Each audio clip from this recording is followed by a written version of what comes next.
Milí priatelia, keď som videl billboardy Ľudovita Ódora, jednotky eurokandidátky Progresívneho Slovenska, priznám sa, chvíľu som premýšľal, či to myslí vážne, alebo je to nejaký nepodarený vtip. Zasnený pohľad do svetlejších zajtrajškov. Hovorím si, kde som to len videl. Mám 2 vysoké školy, filozofiu a politológiu a veľmi dobre poznám históriu. Že by Leonid Brežnev? Alebo albánsky diktátor Enver Hoxha? Alebo Kim Il-sen? Ale nie, nebolo to ono. Ódor mal potrebu ešte aj prekrížiť ruky a do toho ten zásnený pohľad na svetlejšie zajtražky. Kde som to len videl? A potom mi to došlo. Jedna z najznámejších fotografií nacistického propagandistu Josefa Goebbelsa vyzerala takto. A nie, nebola to náhoda. Fašisti sa presne takto fotili. Pozrite sa na Benita Mussoliniho, ako by Ódorovi z oka vypadol. A pozrite si túto fotku. Ten istý postoj, ten istý zasnený pohľad do totalitnej budúcnosti, tie isté skrížené ruky.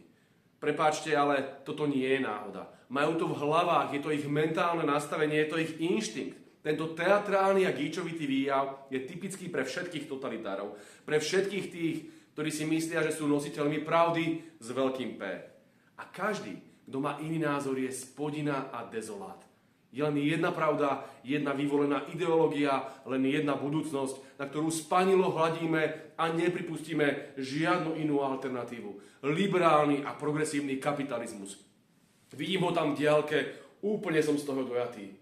O áno, chudoba, vojny, nerovnosť, ale nevadí. Budeme mať záchody pre transsexuálov. A nebude žiaden štát, žiaden národ, len nikým nevolení technokrati a nadnárodné korporácie, ktoré budú rozprávkovo bohatnúť.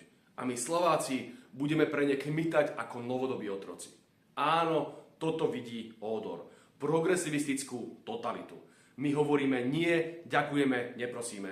My chceme slobodné Slovensko, sociálnu spravodlivosť a mier. Máme pre všetkých fašistov jeden historický odkaz. A je mi jedno, či sú hnedí alebo dúhoví. Vždy ste chceli vojnu proti Rusku. Vždy ste chceli ovládnuť Európu. Vždy ste chceli vymazať slobodu slova. A my vám odkazujeme, neprejdete. No, pasarán.